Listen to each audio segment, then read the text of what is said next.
നമ്മൾ പുറത്തൊക്കെ നിൽക്കുന്ന സമയത്ത് നാട്ടിൽ വന്നു കഴിഞ്ഞാൽ മസ്റ്റായിട്ടും ട്രൈ ചെയ്ത് നോക്കണം ആഗ്രഹിക്കുന്ന കുറച്ച് കാര്യങ്ങൾ ഉണ്ടാവില്ലേ, അങ്ങനത്തെ ഒരു കാര്യത്തിലേക്കാണ് ഇന്ന് പോകുന്നത്. നമ്മുടെ വീട് ട്രിവാൻഡ്രത്ത് നിന്ന് കുറച്ച് ഉള്ളിലേക്കാണ് കേട്ടോ. നമ്മൾ നേരെ വന്നത് കിഴക്കേക്കോട്ടയിലേക്കാണ്. ഒരാളെ വെയിറ്റ് ചെയ്ത് നിൽക്കുകയാണ്. ആരാണെന്ന് ഇപ്പൊ കാണാം.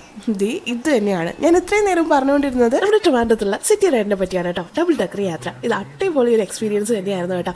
ഞാനൊരു ട്രിവാൻഡ്രക്കാരിയാണെന്നുണ്ടെങ്കിലും പല കാര്യങ്ങളും അറിയുന്നുണ്ടായിരുന്നില്ല. അത് ഓരോന്നിനെ പറ്റിയും ഗൈഡ് പറഞ്ഞു തരുന്ന സമയത്താണ് മനസ്സിലായത് കേട്ടോ. അതിന്റെ ഒരു ചമ്മല നാണക്കേടൊക്കെ ഉണ്ടായിരുന്നു. ഇതിൽ നമ്മളോടൊപ്പം തന്നെ മറ്റു ജില്ലക്കാരുണ്ടായിരുന്നു കേട്ടോ. കോഴിക്കോടും പാലക്കാടും തൃശ്ശൂരും ഒക്കെയുള്ള ഒരുപാട് പേരുണ്ടായിരുന്നു. കിഴക്കേക്കോട്ടയിൽ നിന്ന് തുടങ്ങുന്ന യാത്ര കിഴക്കേക്കോട്ട് തന്നെ അവസാനിക്കുന്നു എന്നുള്ളതാണ് ഇതിന്റെ മറ്റൊരു പ്രത്യേകത. നമുക്കൊരു ഗൈഡ് ഉണ്ടാവും. ഇത് ഓൺലൈനായിട്ടാണ് ബുക്ക് ചെയ്യുന്നത്. ഇത് പ്രൊമോഷനൊന്നും അല്ല കേട്ടോ. നമ്മൾ ഒരു ടൂർ പോകുന്നത് പോലെ തന്നെയായിരുന്നു. 2 മണിക്കൂറത്തെ യാത്രയാണെങ്കിൽ പോലും ഒരു 5 മണിക്കൂർ ഫീൽ ചെയ്തേ. നമ്മൾ ഓരോ വിഷ്വലും ഇങ്ങനെ കാണുന്ന സമയത്ത് അതിന്റെ പുറകിലുള്ള ചരിത്രം ഇങ്ങനെ ഗൈഡ് പറഞ്ഞു തരുന്ന സമയത്ത് നമുക്ക് വല്ലാത്തൊരു ട്രിവാൻഡ്രക്കാരി എന്ന നിലയ്ക്ക് എനിക്ക് ഭയങ്കര ഒരു പ്രൗഡ് മൊമെന്റ് ആയിരുന്നു. സംഭവം നല്ല രീതിയിൽ എന്റർടൈൻമെന്റ് ഉണ്ടായിരുന്നു. നമ്മൾ അന്താക്ഷരിയും പാട്ടും ഡാൻസും ഒക്കെ ഉണ്ടായിരുന്നേ. അപ്പോൾ അതൊക്കെ കഴിഞ്ഞിട്ട് നമ്മൾ നേരെ വന്നത് സംസമിലേക്കാണ്. സംസമിൽ വന്ന് അവിടെ വന്ന് ഫുഡ് കഴിച്ചു. അതിനിടയ്ക്ക് ഇവാക്കുട്ടി എടുത്ത ഫോട്ടോ ആണ് കേട്ടോ. ഇത്താൻ്റെ മോളെടുത്ത ഫോട്ടോ ആയിരുന്നു അത്.